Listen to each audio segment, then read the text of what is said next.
सस्ता और समुचित इलाज के लिए गरीबों का रहनुमा मात्र एक हॉस्पिटल, मैया बाबू हॉस्पिटल। आज आप दिल्ली दरबार आए हैं। दिल्ली दरबार अपने आप में पूरे डाल्टनगंज को समेटने के लिए तैयार है, क्योंकि गांधी उद्यान पार्क में दिल्ली दरबार जब से आया है रौनक बढ़ गई। उत्पाद सिपाही की बहाली, जिंदगी या मौत। आप देख रहे हैं ये अभ्यर्थी अपने लाइन में, अपने दौड़ के इंतज़ार में खड़े हैं, लेकिन ये अपने घर वापस जाएंगे इसकी उम्मीद नहीं की जा सकती, क्योंकि अभी तक मौतें काफ़ी हो चुकी हैं और ये जग जाहिर है। मैं सवाल उठा रहा हूँ स्वास्थ्य व्यवस्था पे कि आखिर क्या व्यवस्था है आपका। आपने जो एयरपोर्ट पे कैंप लगाया है दौड़ का, वहाँ पे क्या व्यवस्था है। और जैसा कि आप देख रहे हैं यहाँ पे पानी भी इतनी दूर कि लोग पीने नहीं जा सकते। ये सब व्यवस्था की बात हो रही है। ये बेहोश होकर के हॉस्पिटल आते हैं और यहाँ भी व्यवस्था के नाम पे सुने, क्योंकि आप कल ही देख रहे होंगे फर्श पे लेटा करके इनको सलाइन चढ़ाया जा रहा था। जब हमने खबर चलाई उसका असर हुआ तो आज 2 वार्ड खाली कर दिया गया। क्या पुलिस की बहाली पलामू में पहली बार हो रही है? प्रशासन इसका नहीं है इनको पता? क्या स्वास्थ्य विभाग को नहीं है पता? गर्मी में आप इस दौड़ को करा रहे हैं, जबकि सड़ी गर्मी है। क्या इसमें बेहोश नहीं हो सकते? क्योंकि पूर्व में भी मौतें हो चुकी हैं। तो क्यों नहीं जागता प्रशासन और क्यों नहीं जागता यहाँ का स्वास्थ्य विभाग, MMCH सदर हॉस्पिटल। तो जैसा कि आप देख रहे हैं ये मौतें हो चुकी है। इनका जो गार्जियन है, इनका परिवार है, उनका घर उजड़ चुका है। आए थे जिंदगी के लिए, मौत के हवाले हो गए।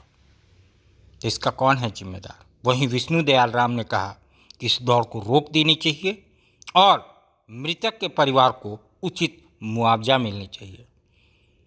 उन्होंने ये भी कहा कि इतनी क्या जल्दी थी कि इतनी गर्मी में, आनन फानन में, वो भी एयरपोर्ट के ट्रैक पे ऐसा दौड़ कराने की क्या ज़रूरत। व्यवस्था नहीं है तो बाद में करा लेते। ये विष्णु दयाल राम सांसद पलामू का कहना था। तो ये व्यवस्था जो आप देख रहे हैं नाकाफ़ी है और मैं उन डॉक्टरों से अनुरोध करना चाहता हूँ जो अपने आप को पता नहीं व्यवस्था के नाम पे शून्य हैं, इलाज करना नहीं जानते, इलाज करने में कोताही करते हैं, मरीज को टेबल टू टेबल दौड़ाते हैं। मरीज के पास पैसा नहीं होता, पर्ची कटवाने के लिए बेहाल होता है। यथासंभव मैं पहुंचा तो 2 जनों का पैसा भर के उनको डिस्चार्ज कराया। मैं उन डॉक्टरों से भी कह देना चाहता हूं, क्रांति अभी हम नहीं कर रहे। अगर हम अपना कैमरा और पेन उठा लिए तो क्रांति क्या होती है ये आपको पता चल जाएगा। क्योंकि आप क्या व्यवस्था दे रहे हैं, आप नौकरी में क्या कर रहे हैं, ये आपको भी पता है और पूरे पलामू को भी पता है। तो जिस दिन छापना और लिखना पत्रकार ने शुरू कर दिया तो आप कहीं के रहेंगे, कहीं के नहीं रहेंगे। आप अपने स्वास्थ्य व्यवस्था पे ध्यान दीजिए। अगर कोई पीड़ित या मरीज आपसे कुछ कहता है तो उसको ध्यान से सुनिए। ना आपके शरीर पे कोई डॉक्टर का निशान होता है ना कुछ। आप यूं ही चले आते हैं, कुर्सी पे बैठ जाते हैं, पता ही नहीं चलता कि ये डॉक्टर है, अटेंडेंट है या कुछ और। तो इन सब चीज़ों का ध्यान रखें। पलामू अभी बहुत तकलीफ से गुजर रहा है, क्योंकि मौतें हो चुकी हैं। ऐसा मौत दोबारा ना हो, इसके लिए आप भी कोशिश कीजिए, उसमें हम भी सहायता करेंगे। आप व्यवधान पैदा मत कीजिए, नहीं तो हम जिस दिन छापना चालू कर देंगे आप कहीं के नहीं रहेंगे। क्योंकि स्वास्थ्य व्यवस्था इतनी चुस्त और दुरुस्त कर रखी है, आप क्या करते हैं ये सबको पता है। हॉस्पिटल से ज़्यादा आप कहाँ रहते हैं ये भी सबको पता है। तो कृपया विनम्र आग्रह है कि अभी पलामू दुखी है, इसे आप आक्रोशित मत कीजिए, आप क्रांतिकारी कहते हैं, क्रांतिकारी मत बनाइए। जिस दिन हम अपना क्रांति दिखाने लगेंगे, आप जानते हैं, तो आप मरीज का इलाज कीजिए, पत्रकारों का नहीं। विनम्र आग्रह है।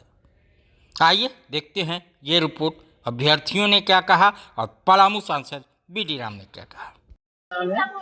इनका मैं अपना मोनी कुमारी। कहाँ से आई हैं? गोड्डा डिस्ट्रिक्ट से। किस लिए आई हैं? रनिंग करने के लिए। उत्पाद हाँ पुलिस के द्वारा। हाँ कौन कौन आए थे? हम आए थे, एक सिस्टर एक ब्रदर आए थे। 3 लोग आए। हाँ 2 लोग सही हैं, 3 हाँ। लोग पास कर गए थे हाँ दौड़ में। हाँ। फिर उसके बाद क्या हुआ? उसके बाद आप लोग कहाँ बाहर के अंदर? हाँ हम लोग बाहर थे। पास हो गए। हाँ आप लोग का कितने बजे हो गया? 7 बजे हो गया था। 7 बजे हो गया। हाँ उनका दौड़ 2:30 बजे खत्म हुआ। 2:30 बजे खत्म हुआ। फिर आप लोग को कैसे पता चला? हम लोग को इनको पता चला, हम तो बाहर में ही बैठे हुए थे। फिर उसके बाद हॉस्पिटल आप लोग हाँ आने के बाद यहाँ आए तो नहीं मिला, फिर से दोबारा वहाँ पे गए, फिर आए, हम लोग को वहाँ से पता चला कि यहीं पे है, तो फिर आए यहाँ पे, तो पता चला यहाँ पे डेथ कर चुके हैं। हुआ था उत्पाद के दौड़ में आप लोग आए थे, क्या हुआ था कि हॉस्पिटल? हम लोग उत्पाद के दौड़ में वहाँ गए थे, तो हम लोग लगभग 1-1:30 बजे वहाँ गेट के पास पहुँच जाते हैं। ठीक है, 5 बजे एंट्री कराते हैं, तो फर्स्ट राउंड में लड़की लोग को दौड़ाते हैं, लगभग 7-8 बज जाता है लड़की लोग को क्लियर करने में। 8 बजे के बाद मतलब लड़का लोग को दौड़ाना शुरू करता है। लड़का लाइन में लगाता पहले, तो उनके बाद जो है ना, तो जैसे कि लड़का लोग को लगाता है लाइन उनमें, लड़की रहती है 400 ना, तो लड़का रहता है 4000, समझे ना। तो इसके लड़का को सुविधा ज्यादा नहीं मिल रहा है। सुबह का टाइम में लड़की दौड़ लेती है, और 10 बजे के बाद धूप इतना कड़ा हो जाता है ना, जो लड़का लोग को धूप से परेशान होकर के बेहोश होना पड़ता है, समझे ना। सबका प्रैक्टिस जो रहता है ग्राउंड में, घर में हम लोग करते हैं 5 बजे से 7 बजे के बीच में, वहाँ 10 किलोमीटर हम लोग प्रैक्टिस कर लेते हैं, और यहाँ 10-11 बजे धूप में दौड़ाते हैं लोग। यही दिक्कत है, या धूप के कारण से ऐसे हो रहा है 3-4 दिन से। बताइए। सर हम लोग सर दौड़ कराया गया था सर 9:20 में, ठीक ना। और सर धूप बहुत टाइट था, और उसके कारण हम बेहोश हो गया। बस ज़्यादा नहीं, 100 मीटर का डिस्टेंस था, उसके कारण हम बेहोश हो गए थे। 100 मीटर पहले? हाँ 100 मीटर पूरा पहले। नहीं करते। क्या पता हमको होश नहीं, सर तो बोले आपका दौड़ क्लियर हो गया, ठीक ना। अच्छा, मतलब हो गया? हाँ, सर हमको बोले हैं दौड़ क्लियर आपका हो गया है, टेंशन आप मत लीजिए। क्या किलोमीटर का दौड़? 10 किलोमीटर सर। और कितना देर में उसको क्रॉस करना? ये 1 घंटा। 1 घंटा? 1 घंटा सर। क्या आप लोग पहले प्रैक्टिस कर चुके हैं? हाँ सर, प्रैक्टिस हम वही 5 बजे 7 बजे तक हम प्रैक्टिस सर किए थे, और उसके कारण सर धूप इतना टाइट था सर, उसी में सर हमें फेंका गया। कुछ लोगों का पता चला है कि दवाई लेके दौड़ रहे हैं। क्या? नहीं सर, हम लोग आप लोग कितने बजे लाइन में लग जाते हैं? 1:30 बजे? हम लोग 1-1:30 रात गेट के पास, हाँ गेट के पास पहुंच जाते हैं, ताकि हम लोग सोचते हैं कि मतलब जल्दी दौड़ हो जाए, जल्दी दौड़। इसके जल्दी जल्दी पहुंच जाते हैं। एक तो नींद से हम लोग को ऐसे हो जाता है 1:30 बजे रात, सुबह हम लोग को दौड़ नहीं होता है, 10-11 बजे तक चल जाता है, 12 बजे तक चल जाता है दौड़। खाना पीना क्या होता है आप लोगों का? खाना पीना वहाँ तो कुछ उसे पानी उनी देने वाला को है नहीं, रखा हुआ है तो मतलब ट्रैक से थोड़ा दूर में रखा हुआ है। अगर वहाँ पीने के लिए जाते हैं तो समय हम लोग का दौड़ना है, समय अगर 1-2 मिनट चल जाता है फिर दौड़ में दिक्कत हो जाएगी। इसी के कारण से हम लोग को बेहोश हो गए हम लोग, समझे ना। पलामू में उत्पाद सिपाही की बहाली और इतने मौत, आखिर क्या कहना चाहते हैं? क्या ये समय गलत है?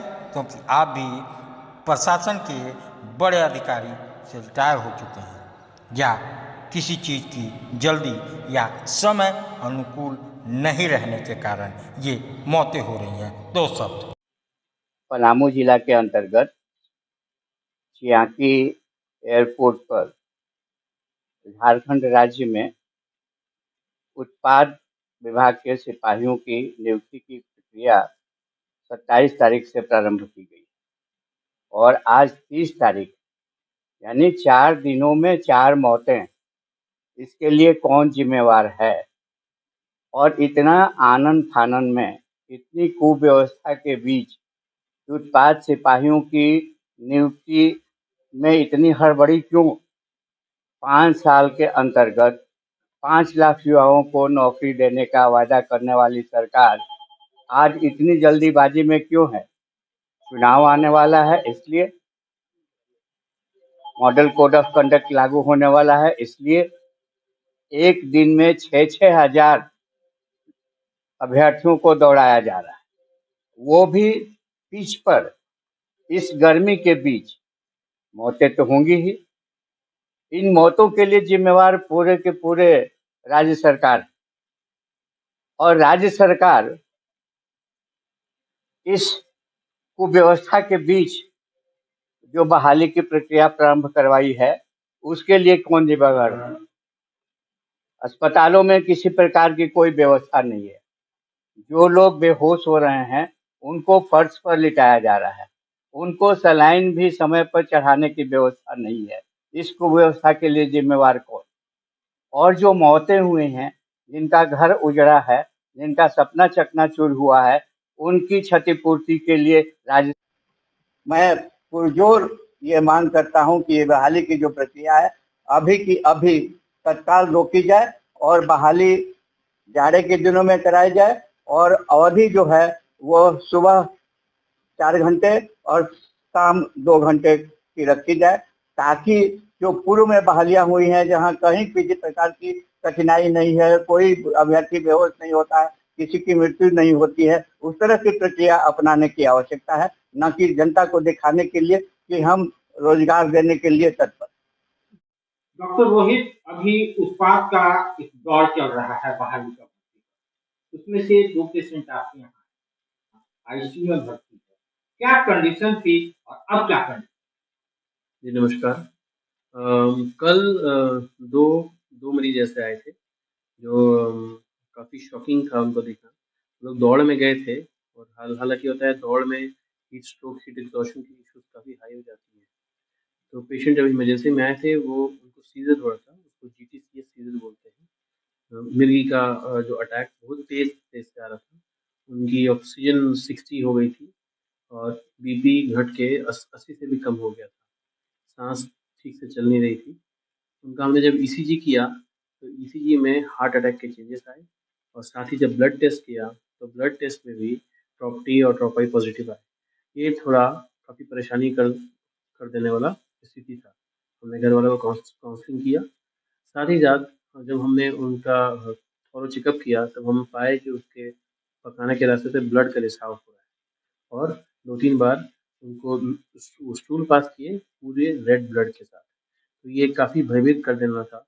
हम लोग कल जब से पेशेंट एडमिट हुए हैं तब से हम लोग उसको लगे थे ठीक करने में, इमरजेंसी ड्रग्स दिए, ICU में शिफ्ट किए, और उसके साथ जो ICU की जो मैनेजमेंट है, जो हार्ट को स्टेबल करने की दवाइयाँ हैं और फरका को रोकने की दवाइयाँ हैं, वो दिए। जांच के क्रम में पता चला कि उनको कोएगुलोपैथी हो गया है। कोएगुलोपैथी मतलब शरीर में ब्लीडिंग का रिस्क हो गया है। तो हमने रात में 2 बजे उनको FFP का ट्रांसफ्यूजन किया और अभी बच्चा स्वस्थ है। हालांकि जब हमने इसको देखा, हमने ये पाया कि मरीज जो है उनको इतनी सारी समस्याएं, जैसे बेहोश हुए, फरका हुआ, हार्ट की समस्या हो गई, किडनी फेलियर हो गया, और उनको कोएगुलोपैथी मतलब ब्लड क्लॉटिंग की सिस्टम खराब हो गई। ये सब कुछ 2-3 साइड से हम लोग सोच सकते हैं। सेकेंड, हीट स्ट्रोक एक ऐसी समस्या है जो इनएविटेबल है। आप उसको अगर सही से प्रिकॉशन लें तो हीट स्ट्रोक ना हो। जैसे समय से पानी का अपना इंटेक अच्छा रखें और गर्म माहौल में दौड़े नहीं, क्योंकि हीट स्ट्रोक से ये सारी चीज़ संभावनाएं है, और हीट स्ट्रोक जानलेवा है, ये हम सब जानते हैं। और ये एक्सर्शनल हीट स्ट्रोक EHS बोलते हैं, और एक नॉन एक्सर्शनल हीट स्ट्रोक होता है जो हमें और आप सब हम जानते हैं कि गर्मी के दिनों में लू लग गया और उसकी मृत्यु हो गई, तो ये एक्सर्शनल हीट स्ट्रोक होता है। और थर्ड है कि कोई हृदय की समस्या इनको है कि नहीं। तो हमारी आग्रह सबसे रहेगी, जो भी भाग ले रहे हैं वो अपनी फिटनेस का ध्यान करा लें, हार्ट की टेस्ट करा लें और डिहाइड्रेशन का ध्यान दें।